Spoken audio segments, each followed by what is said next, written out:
Vous savez quoi, je vais vous raconter un peu ma vie. Vu que je suis en mode décalage horaire, jet lag, tout ça là. Je suis né à Kinshasa. In the jungle. Quand je dis dans la jungle, je suis pas en train de rigoler. Je suis né dans un hôpital KO que d'ailleurs j'aimerais rénover. C'est un de mes rêves. J'aimerais rénover cet hôpital, j'aimerais faire une dinguerie. Bref, ça c'est un projet. Je suis né là-bas, j'avais un problème à la jambe. Ça se voit pas du tout. J'avais une jambe qui était totalement KO. Donc, il y a une amie de ma daronne qui a eu la sagesse de tout de suite me prendre en charge, me ramener chez les médecins qu'on pouvait trouver. C'est la jungle. Ils m'ont massé, ils m'ont fait des trucs, je ne sais pas comment ils ont fait. Ma jambe, normalement, elle devait être courbée comme ça, chelou. Et par la grâce divine, voilà, je suis là devant vous, sur scène. Donc voilà, je suis le troisième, moi. On est 6 frères et sœurs de même père, même mère. Donc moi, je suis le troisième. À l'âge de 2 ans et demi, 3 ans, les parents ils décident de quitter donc le Congo, etc. Trop de complications. Mobutu. Là, je vous parle des vraies histoires. Kinshasa, c'est un bled. Le Congo, c'est un bled en guerre depuis. Parce que trop de richesses, trop de... Bref. Mes parents décident de venir en France, etc. Mais c'est pas moi qui étais censé venir. Ils allaient prendre un autre. Le premier fils de ma daronne. On n'a pas le même daron. Je sais pas ce qui s'est passé, il y a eu un moment de réflexion, d'hésitation. Bah, finalement, c'était ce bon vieux Gibbs qui a pu prendre l'avion. Tout petit bébé, sur les genoux du défunt Defao. Paix à son âme.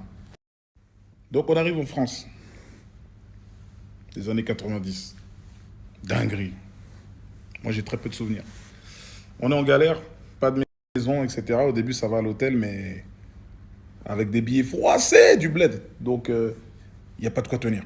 Donc on est dans des hôtels KO, on jongle d'hôtel en hôtel.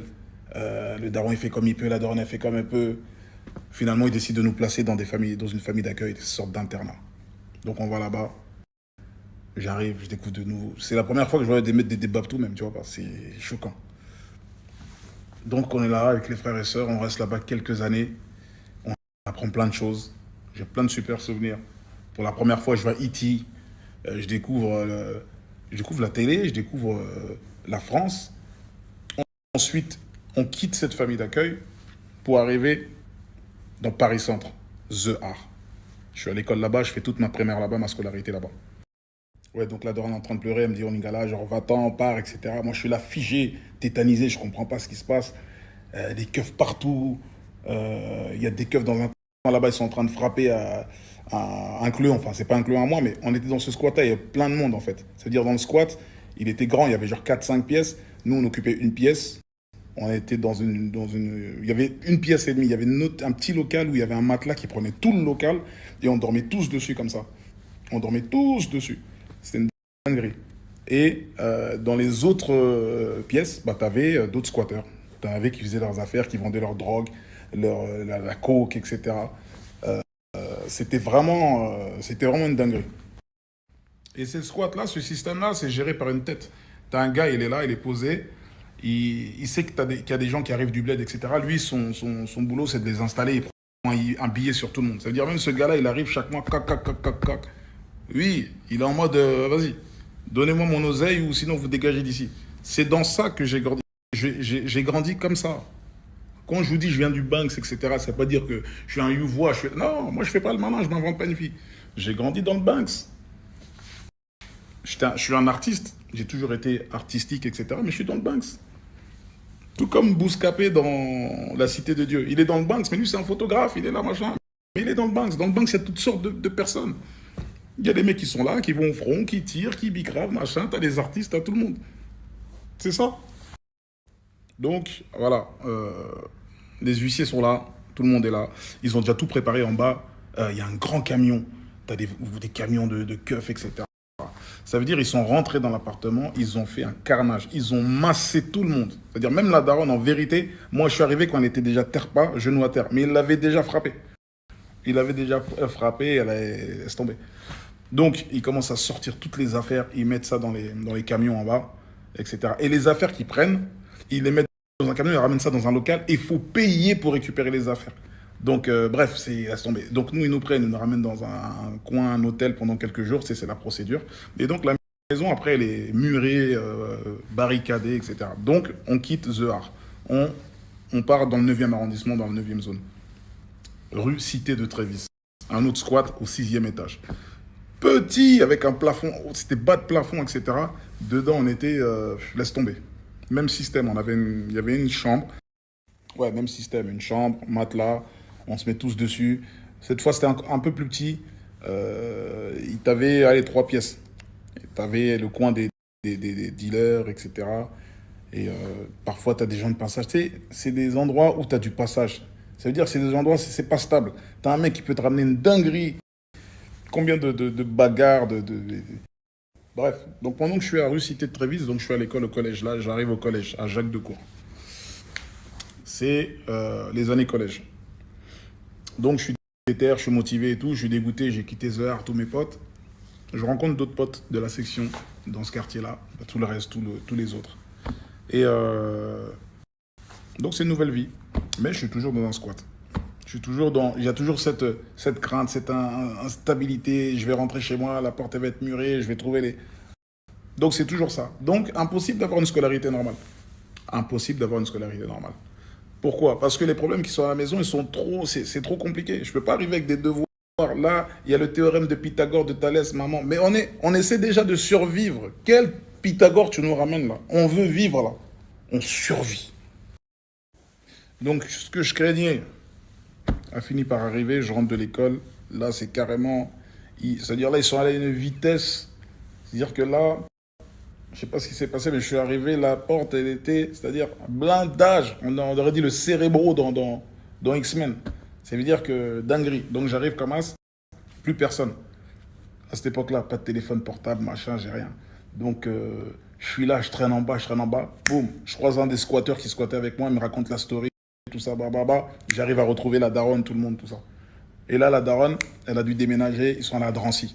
Mais il faut voir Drancy, l'appartement dans lequel il était. Déjà, l'immeuble de Drancy, vous étiez, on dirait la tour de Pise, là. Comment ça s'appelle la tour? Mais c'est une dinguerie. C'est-à-dire, l'immeuble est penché comme ça. Ça veut dire, dans l'appartement, il faut des techniques même pour boire son féca, son truc. Ça veut dire que. T'as capté? Eh, je vous jure, je suis pas en train de vous mytho. J'ai pas d'intérêt. J'ai pas d'intérêt. Là, si je raconte ma vie, je vous ai dit, je suis en vacances pendant 5 jours. On peut enfin se retrouver un peu, parler sincèrement. Je vous dis, si vous. Je rentrais chez la daronne, ça veut dire que je pousse la porte à Drancy, il y a quelque chose qui bloque. Qu'est-ce qui bloque la porte? Un matelas. Dès qu'on rentrait dans l'appartement, matelas par terre. Ce bon vieux Belgique, assis là. Ma petite sœur Harmonie. Je vois la daronne dans ses yeux, je vois la. Elle est gênée, elle est mal. Elle est mal. La maison, c'était une dinguerie, l'appartement. Ils sont restés je sais pas combien d'années là-bas. Et je pouvais pas m'ajouter à eux là-bas. Je pouvais pas m'ajouter, je pouvais pas. Je suis parti. J'ai dit, je peux pas, c'est trop compliqué, c'est trop. La daronne, elle n'a pas d'intimité, la daronne, machin. Non, c'est trop. J'étais calme. Donc là, je commence à vagabonder. Là, je commence à vagabonder. Je dors chez mon gars Masca qui m'a hébergé je sais pas combien de temps. Je dors chez mon gars Lefa qui m'a hébergé je sais pas combien de temps. Je mange chez Barak Adama je sais pas combien de temps. Et là, on monte la section, etc. C'est de là que ça vient, en fait. C'est de là que ça prend racine. C'est réel. C'est réel. Et il y a zéro fierté. Il y a zéro... ouais, non. Je viens de là. C'est pour ça que je suis comme ça.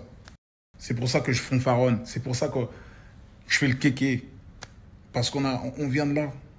On vient de là, c'est la vérité. Et je pourrais parler encore des heures, mais c'est pas le but. C'est pas le but. Je voulais juste partager un petit bout, tu vois. Un petit bout raconté sous un axe comme ça. C'est pas un reportage, c'est pas un docu. Donc, qu'est-ce qui se passe ensuite? C'est trop compliqué. Je suis placé dans une famille d'accueil à Porte de Pantin. Je reste là-bas 1 an et demi, je crois, 2 ans. C'est-à-dire, j'arrive, je suis dans une autre famille. C'est une famille de Renois qui m'ont super bien accueilli. C'était des Togolais. Ils m'ont super bien accueilli. Mais t'arrives, t'es dans une autre famille, en fait. Ça veut dire que tu rentres, il y a déjà une famille. Il y a des gens qui sont là, toi, t'arrives. T'imagines, là, T'es gêné, t'es pas bien. J'ai jamais pu ouvrir le frigo. Alors que j'avais le droit, ils m'ont mis à l'aise, tout. J'ai jamais pu, parce que j'arrivais pas. C'est compliqué. Ça veut dire que je rentrais de l'école, j'étais en école d'art, j'avais réussi à gagner une école, un concours pour aller à Corvisart, une école d'art, j'ai kiffé. Donc, c'était ça ma vie. J'allais à Corvisart à l'école, je rentrais à Porte de Pantin, là-bas. Et je restais dans la brochamp. J'étais trop gêné, je pouvais pas me poser dans le salon comme si. Donc voilà, je suis entre Porte de Pantin, Corvisart. C'est ma routine. Mais voilà, je suis pas heureux en vérité. Je suis pas bien, je suis pas à l'aise. En même temps, voilà, il y a des projets avec la section, on essaie de faire du son, on galère, etc. Et donc, ma scolarité, même, je l'ai foirée, j'ai déjà fou en l'air parce que j'y arrive pas, je suis pas. Ça va pas trop. Ça va pas trop. Donc, j'arrête Corvisart. Et je décide de quitter la famille d'accueil. Je décide de partir. Et là, je pars vraiment à l'aventure. Ça veut dire que là, c'est parti. Rien dans les chapeaux. Là, tu vois vraiment tes amis. Ils sont où les amis? Là, il n'y avait rien à cette époque-là. Il n'y a pas de Warano, 1 million d'albums vendus, ici, ça. Zéro. Là, on a commencé à bosser avec le Phare. À Disneyland. Hein? Bati Pro. Crit Cell Pro. Hein? J'écrivais des textes avant d'aller me casser le dos.